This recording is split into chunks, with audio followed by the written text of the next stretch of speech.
Hello everyone, কেমন আছো তোমরা সবাই? আশা করি ভালো আছো। আমিও ভালো আছি। এই মাসের 10 তারিখ ছিল আমার জন্মদিন। তো এই দিনটি আমার কাছে ভীষণ স্পেশাল একটা দিন। অবশ্য আমার কাছে কেন, প্রত্যেকটা মানুষের কাছেই যার যার জন্মদিনটা ভীষণ স্পেশাল একটা দিন হয়, তাই না বলো তো? তো যাই হোক, আমার ঠাকুমা দেখতেই পাচ্ছ আমাকে আশীর্বাদ করছে। তবে ঠাকুমার গিফটে কিন্তু ডিউ আছে।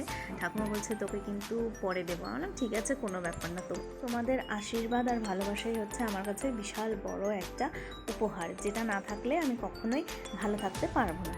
তো যাই হোক, এরপর দেখো আমার বাবা আমাকে আশীর্বাদ করছে। তো বাবা আমাকে টাকা দিয়েছে, আর কত টাকা দিয়েছে সেটা আর বললাম না।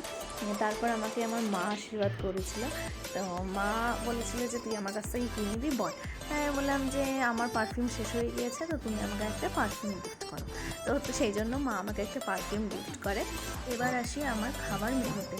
আমার জন্মদিনের দিন খাবার মেনু ছিল ভাত, স্যালাড, 5 রকম ভাজা, ডাল, ধোকার ডালনা, মাছ, চাটনি, দই, মিষ্টি আর পায়েস, লুচি। আমার জন্মদিনে কিন্তু আমি কোনোবারই কেক কাটিনি, কারণ আমাদের সেই নিয়মটা নেই। আমাদের নিয়মই হচ্ছে ধান দুপুর দিয়ে আশীর্বাদ করে পায়েস খাওয়ানো হয়। তো যাই হোক, তোমাদের কার কার এই নিয়ম আছে অবশ্যই কমেন্ট করে জানিও।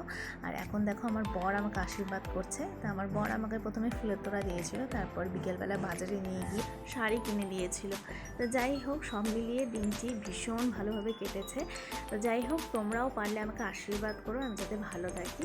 তোমাদের কেমন লাগলো ভিডিওটা অবশ্যই কমেন্ট করে জানাবে।